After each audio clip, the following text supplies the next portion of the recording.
آقا دو عالم صلی اللہ علیہ وآلہ وسلم سے حضرت سیدنا ابو ذر جندب رضی اللہ تعالی عنہ عرض کرتے ہیں، یا رسول اللہ، اللہ پاک نے سب سے پہلے زمین پر کون سی مسجد بنائی؟ تو رسول اللہ صلی اللہ علیہ وآلہ وسلم نے فرمایا المسجد الحرام، مسجد حرام۔ عرض کی یا رسول اللہ، اس کے بعد کون سی مسجد بنائی گئی؟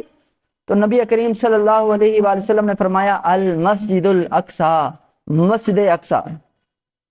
حضرت سال عنہ عرض کرتے ہیں، یا رسول اللہ، مسجد حرام اور مسجد اقصی کے درمیان یہ جو بنانے کا فاصلہ یہ کتنے سال کا ہے؟